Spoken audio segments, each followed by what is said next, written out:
तारीख है 18 अप्रैल 2022 और समय हो गया है 12 AM। और ये है JSR वर्ल्ड फोरम। क्या सवाल है भाई साहब सनातन धर्म का, क्या पूछना चाहते हैं आप?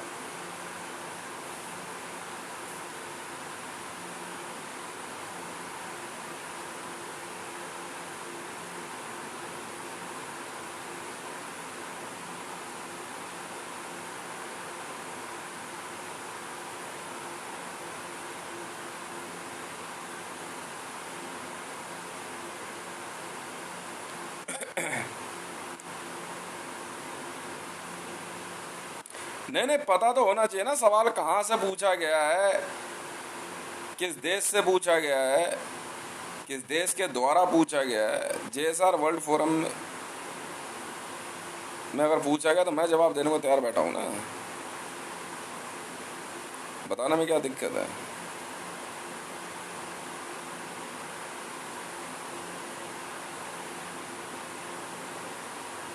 जेकब, पूछिए जेकब साहब, क्या सवाल है?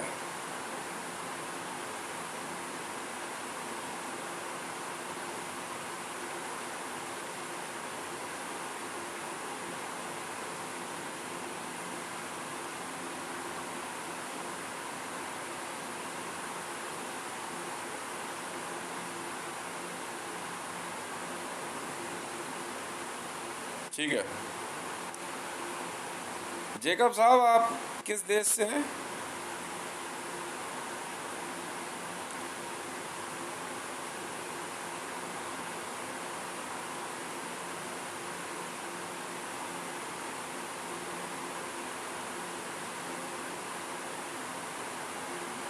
खैर कोई बात नहीं, जितना पैसा आपने बताया कि अगर इस सवाल का मैं सटीक जवाब दे पाता हूँ। आपका कहना है कि कर, बुरा मत मानना, आपकी आवाज़ से लग रहा है। ठीक है, कहते हैं पल्ले कुछ है नहीं, बातें लंबी चौड़ी है। खैर कोई बात नहीं, पर सवाल आपने ये पूछा है कि एक शब्द होता है असुर, ठीक है?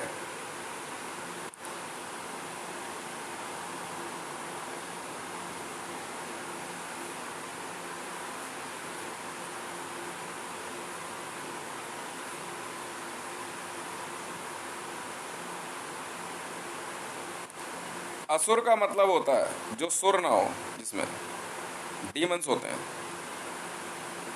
ठीक है? और जी हाँ, और जो हिंदुओं के देवी देवता हैं सनातन धर्म में, जिनके इतने सारे हाथ दिखाई देते हैं, क्या आपने सनातन धर्म के देवी देवताओं में मल्टीपल पैर देखे हैं किसी के? खूब सारे पैर निकले हुए, हाथ तो बहुत सारे देखे हैं।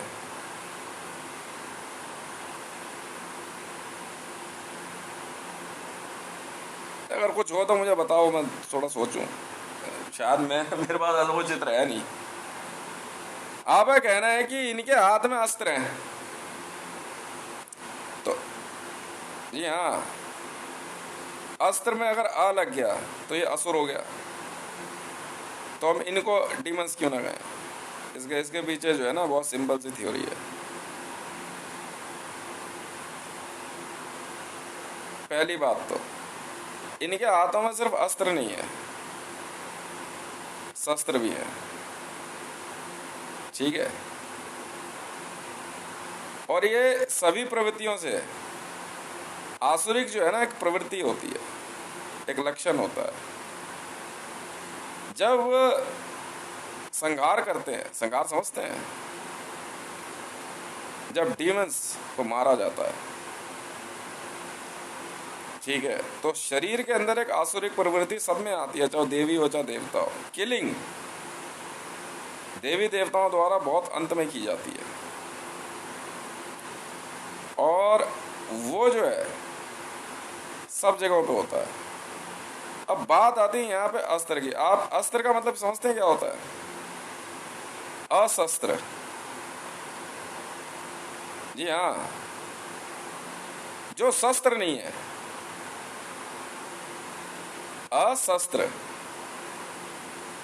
असुर मतलब जो सुर नहीं है, असुर, सुर क्या क्या होते हैं? सा रे गा मा पा धा नी सा, ठीक है, ये सुर होते हैं। ध्यान से सुनिए, इधर ध्यान दीजिए। तो इन्हीं सभी देवी देवताओं के हाथों में जो है आप कह रहे अस्त्र होते हैं, अस्त्र। तो इनके हाथों में दिखने वाले कौन से आप पहचानते हो? कौन से अस्त्र और कौन से शस्त्र है? पहचान पाते हो आप? मैं आपको फर्क बताता हूँ। भगवान महाविष्णु के हाथ में कमल का फूल अस्त्र है, अशस्त्र, वो शस्त्र नहीं है। फूल जो है ना, फ्लावर ऑफ लोटस, ये जी हाँ अशस्त्र है। तो जिसके हाथ में अशस्त्र है, जो शस्त्र नहीं है, हथियार, वेपन, शस्त्र का मतलब होता है वेपन,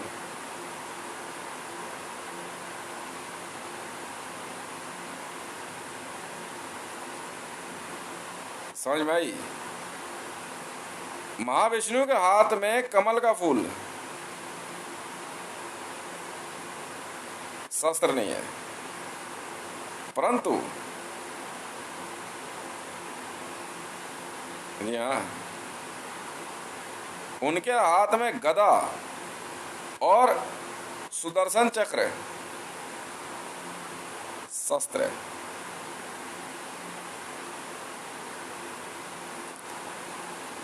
तो इनके हाथ में अस्त्र और शस्त्र समझा दिया मैंने आपको, समझ में आ गई? अब आप कहेंगे डीमंस ये देखने में ऐसे क्यों लगते हैं? असल में क्या है कि हमें तो बहुत सुंदर लगते हैं जी, आपको नहीं लगता तो मैं क्या करूं? इसे मैं क्या कर सकता हूं? नहीं, वो ठीक से उसमें थे नहीं ना, ये परफेक्टली काम करते हैं।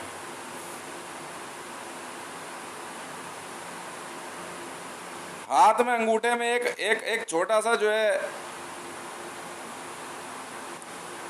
एक हड्डी अलग से बढ़ जाए और उसको कहोगे ये 6 उंगली हो गई, तो ये सब बेकार बात है। 6 का मतलब पूरी 6 की 6 उंगलियां काम करे प्रॉपर तरीके से।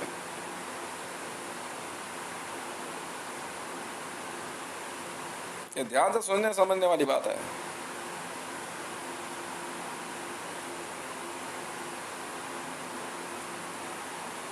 अब ये सारी चीजें वो हैं जो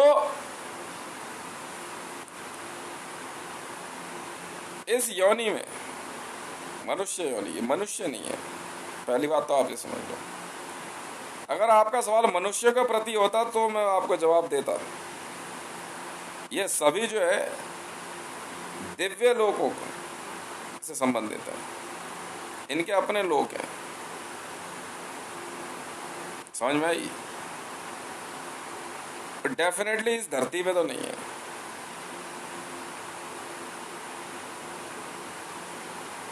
और समझे? नहीं समझे? ऐसे महा शक्तिशाली महादिव्य स्वरूपों को इस संसार में कहाँ देख पाओगे यार आप? वो इतने ट्रेंड है कि एक बब्बर शेर, एक लॉयन को एक महिला ट्रेंड करके रखती है, समझ में आई? वो सब थ्योरी छोड़ो, मल्टीपल वॉर हेड, ये सब खामखा की बातें हैं। वो सामने देखने में वो चित्र में साक्षात जो है कात्यायनी स्वरूप है, साक्षात है, वैसी ही है वो। उसी प्रकार से जो है उनके उतने जो है कई हाथ हैं, ठीक है, वो उतनी शक्तिशाली है। उसका कोई उसको धरती में उस स्वरूप में नहीं देख सकते आप। धरती पे देखेंगे तो साधारण 2 हाथ पैर में ही जो है क्या कहते हैं सही माना जाएगा, मनुष्य को वही माना गया है। इसके अलावा कुछ भी जो है ना वो बीमारी है जी। अब नॉर्मल कहते हैं उसे, समझ में आई? नॉर्मल चीजें नहीं है वो। तो उन दिव्य स्वरूपों के बारे में पूछना इस संसार में कि ये क्या है। आप अपने हालात देखो ना, नहीं समझे? आप अपने आप को समझो ना पहले।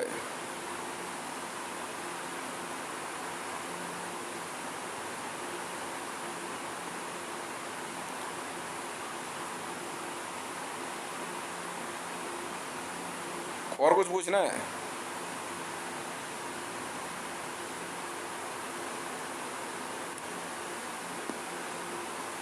ये है JSR वर्ल्ड फोरम। अब बात आ रही है, मैं आपको लगे हाथ युगों के बारे में समझाता हूं। सतयुग,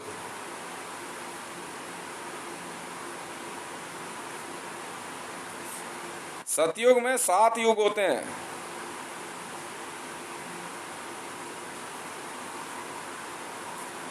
प्रत्येक युग 10,827 वर्षों का होता है। पढ़ते आ रहे हैं ना इतने समय से। हम सनातन धर्मी हिंदू हैं, तुम्हारे से ज्यादा पढ़े लिखे हैं।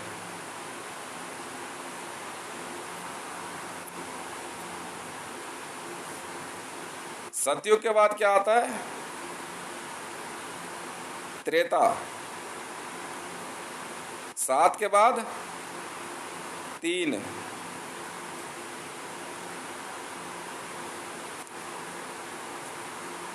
त्रेता युग में 3 युग होते हैं।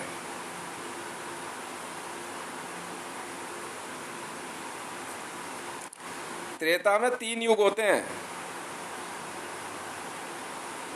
और तीनों होते हैं 10,827 वर्षों का प्रत्येक युग।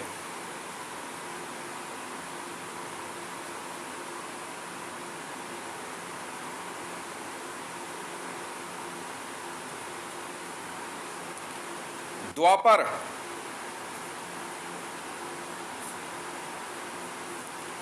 द्वापर में होते हैं 2 युग और प्रत्येक 10,827 वर्षों।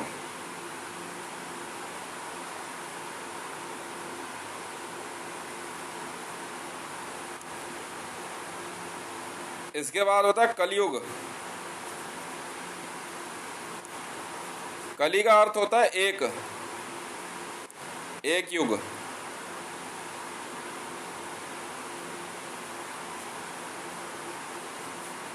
ये होता है 10,827 वर्षों का।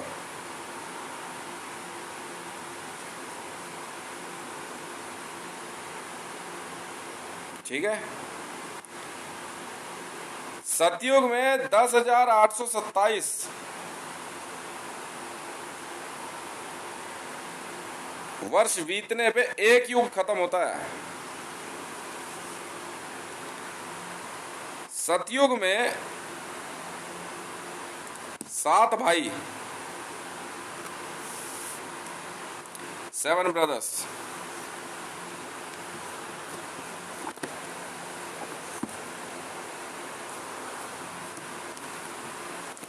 मैं आपको एक कैलकुलेशन और पढ़ाता हूं ब्रह्मांड पुराण से।